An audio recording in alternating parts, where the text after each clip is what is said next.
you guys, welcome back to my garden.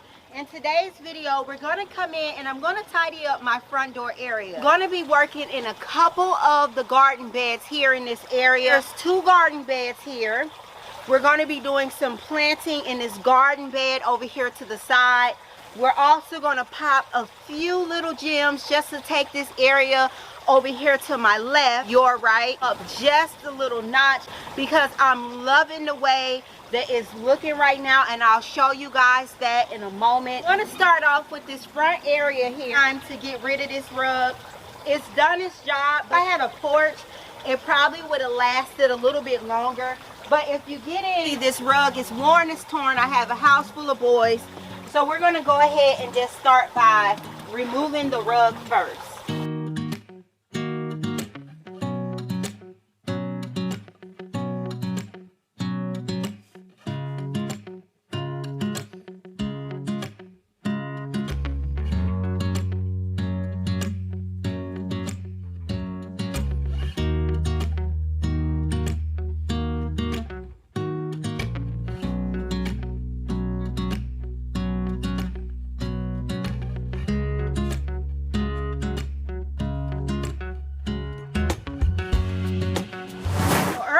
This season I came in and I planted up a lot of the annuals that you see out here.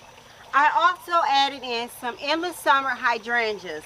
Now with the Endless Summer Hydrangeas, you guys see I still have blooms everywhere on this shrub. Now in order to get a luxurious show like this, you want to make sure that you keep your hydrangea deadheaded in order to get the rebloom. Now with hydrangeas, the reblooming type, your first set of blooms is always going to be the most luxurious. The first set of blooms is always going to be your best show of the season. But that's not to deter you from buying a reblooming shrub. The only thing that I'm saying is if you're looking for the show that you just had with your hydrangeas, you're not going to get that.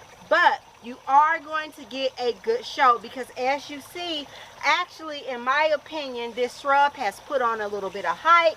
So it's looking a lot better in my opinion than when I first planted them up. Let's talk about this area here. So this area does have a little bit of protection, but for the most part it's in full sun. So it gets the hot afternoon sun, and as you guys can see, it has been able to tolerate it. But I do have a crabapple tree in front of us. The sun is able to still get up underneath the bottom of it. Typically, the other night I was outside, I was working because I like to come in and fill up my fountains at night if they have like a flowering shrub up underneath them, so they don't get that hot intense sun. So at the time that I would have filled out my fountain, I would have went ahead and just knocked out the spent bloom, and I have a video explaining, you know, in more depth, explaining why and how I do my hydrangeas to keep the show going throughout the season, the reblooming type now, because not all hydrangeas are reblooming, right? So what I'm going to do is I'm going to come in, so we're going to use this for an example right here. Okay, so if we look at this hydrangea here, we do have 2 stems, right? But what we're going to do is we're going to come down and we're going to make our cut in between these 2 leaves right here, right? And you always want to go down to a set of 2. And we're just going to clip that off. At that time, that's also when I go in and I cut off anything that's not attractive. If you look at this leaf right here, you can see this is not attractive. So I'm going to go ahead and I'm going to clip that off like that, right? Same thing right here. You can see where a previous cut had been made. So I'm not going to bother that. I am going to cut off that bigger piece.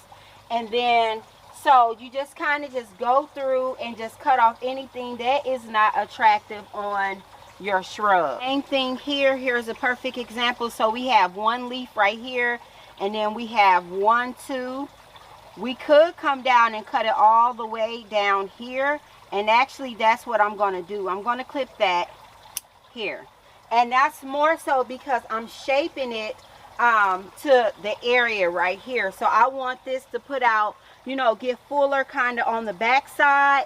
So I'll just go ahead and clip that like that. Look at this bush, this hydrangea shrub. You can see that we have blooms in various stages. So we have blooms is already out here happening, just saying hello to the people as they walk by, right?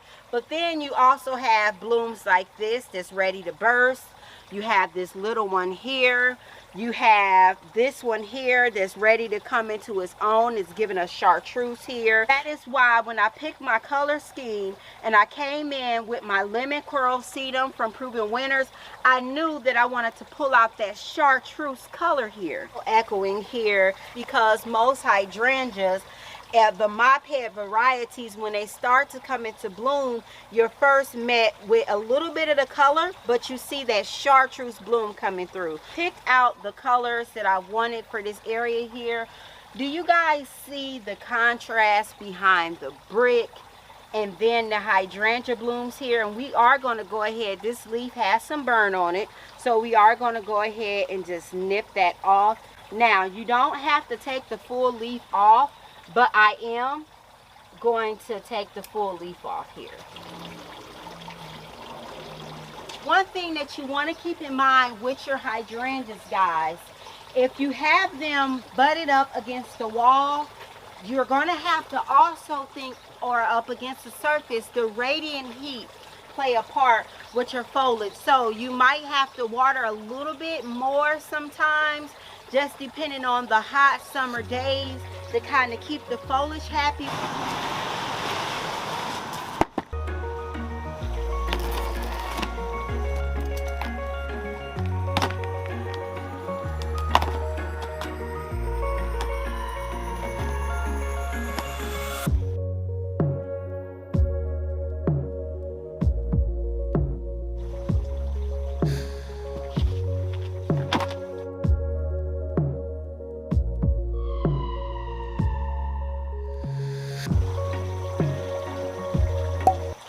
So next area, we're going to come in and I'm going to do a little bit of planting right here in this area. So if we get in, we have some ground cover. I also have some coreopsis here. And what I'm going to do is it's this area right here that I want to add some plants to. And I am going to do a little bit of weeding here.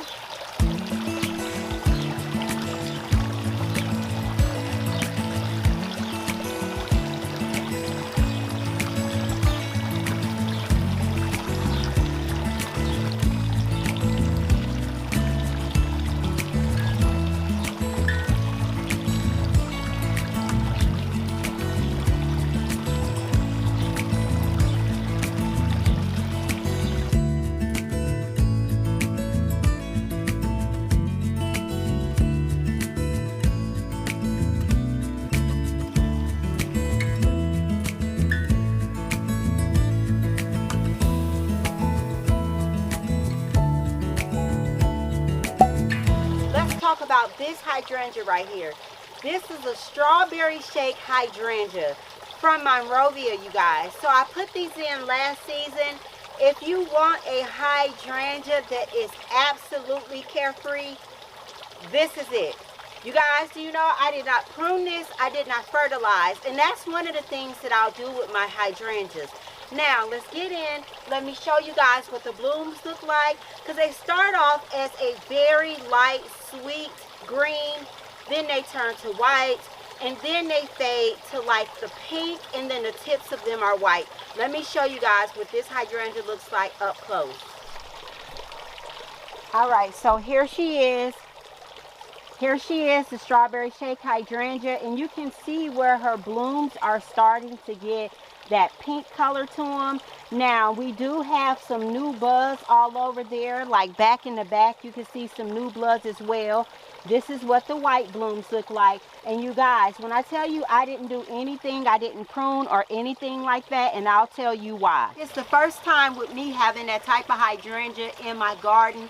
I like to let the hydrangea show me their habit, their growth habit. How much do I have to help this hydrangea along? That I'm going to be popping in over here in the flower bed right up underneath the fountain. I'm going to come in with 4 serendipity alliums. That will give me a total of 6 in this bed because it's already some there. So let's go ahead and get these 3 popped in, and then we'll move on to the flower bed over here to the left.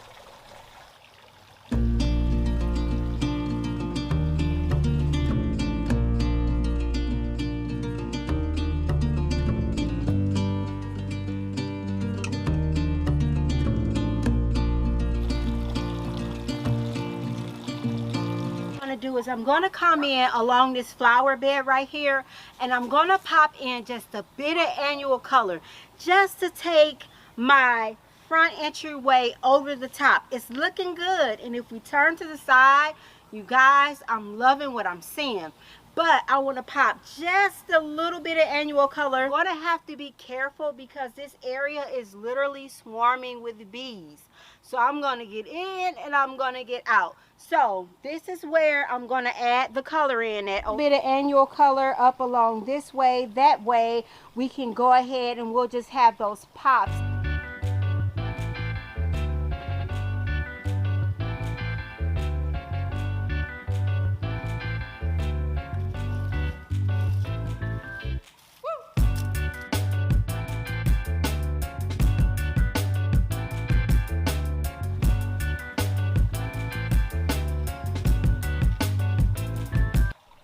Alright, so we popped Supertunia, Vista Bubblegum, a Supertunia Royal Velvet down here on this end as well. I have the Supertunias popped in their place. I am going to try to make sure I give you guys a tour of what this area looks like. We're going to dive in deep. Did you see Penelope looking out the window trying to see what we had going on outside? I can't bring her outside with me because our front entryway is not fenced in. I would love to fence it in. It would just be so beautiful, but that's not the situation that we're dealing with. So when we're in the front garden, she has to look out the door. But I got a kick out of that. I thought that was so cute. It's bees swarming around everywhere in this area, and I certainly don't want to get stung. So I'm going to go ahead and call the video quits for now. Let me know down in the comment box, have all of your hydrangeas come into bloom? I would love to hear it. And if you guys have endless summer hydrangeas, please let me know your endless summer hydrangeas blooming and just giving life and just putting on a full-on summer show. I'm quite sure they are, but if they're not, I hope that the tips and tricks that I showed you guys about running and making sure you're deadheading your hydrangeas to make sure that you get the show that you want for the summertime. Thank you guys for hanging out with me, and I'll see you guys in the next one. Bye bye.